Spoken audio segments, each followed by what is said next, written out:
जब भी कोई बजट आता है तो बजट में जो छोटे उद्योग के होते हैं, मझोले उद्योग होते हैं या इसके साथ ही साथ जो बड़े जो कारोबारी होते हैं उन पर भी इसका सीधा फर्क पड़ता है। तो इस वक्त जयपुर से हमारे साथ जुड़ गए हैं व्यवसायी सुभाष गोयल। आइए उनसे बात करते हैं। सुभाष जी, डीडी न्यूज में आपका बहुत बहुत स्वागत है। और जिस तरीके से आज जब वित्त मंत्री ने संसद के पटल पर जब बजट को रखना शुरू किया और उसके साथ पूरा देश देख रहा था, ऐसे में कई सारे जब हम हैंडलूम्स की बात करते हैं और इसके साथ ही साथ जब हम इस तरह के क्राफ्ट की हैंडीक्राफ्ट की बात करते हैं उस पर बात की गई है, कुछ बजट के प्रावधान किए गए हैं। क्या लगता है आपको कि राजस्थान की जो कला है, राजस्थान का जो हैंडलूम है वो दुनिया भर में प्रसिद्ध है, दुनिया भर में इसका निर्यात किया जाता है, तो राजस्थान के लिहाज से कितना अहम है ये? यह आपने बहुत ही अच्छी बात है। इस बार जो बजट दिया है इसमें किसानों को, महिलाओं को, दलित को, वंचित को और मैं कहता हूं व्यापारियों को, सबको ही इन्होंने सम्मिलित किया है। साथ ही स्वदेशी को उत्पादन बढ़ाने के लिए आपने बहुत बड़ा काम किया है। एमएसएमई पर 10,000 करोड़ रुपए का एक विशेष फंड बनाया है। साथ ही वित्तीय सहायता और अनुदान के लिए भी आज स्वदेशी को बढ़ावा देने के लिए कम ब्याज के ऊपर पैसा देकर के व्यापार को बढ़ाने का काम किया है। साथ ही स्वदेशी अभियान और प्रचार प्रसार के लिए भी आपने एक उसमें स्थान रखा है।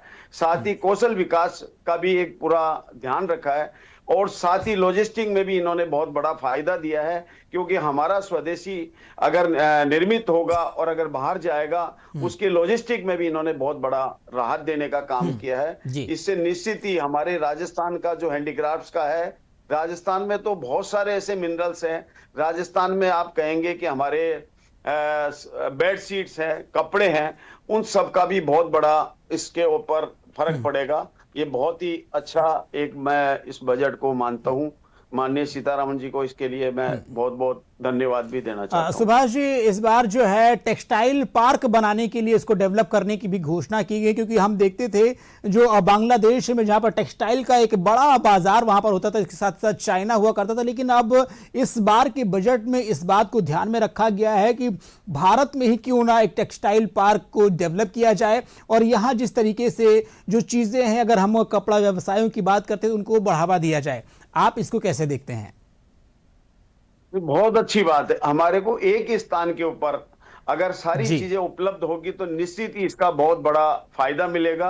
इससे हमारे उत्पादन को भी बढ़ावा मिलेगा और एक स्थान पर हमको सारी एक सुविधाएं पूरी मिलेगी और सरकार उसमें पूरा इनिशिएटिव लेगी, तो निश्चित ही इस पार्क से बहुत बड़ा हम लोगों को व्यापार भी मिलेगा और निर्यात को भी एक बहुत बड़ा बल मिलेगा। बिल्कुल। तो व्यापारी जगत के लिए भी आज के बजट में काफ़ी कुछ चीज़ें हैं जिसकी वजह से जो व्यापारी जगत हैं, व्यापारी हैं, वो काफ़ी खुश नज़र आ रहे हैं। उसके साथ ही साथ जो छोटे कुटीर उद्योग करने वाले लोग थे उन पर भी इसका खासा असर पड़ेगा। बहुत बहुत धन्यवाद सुभाष जी हमसे जुड़ने के लिए।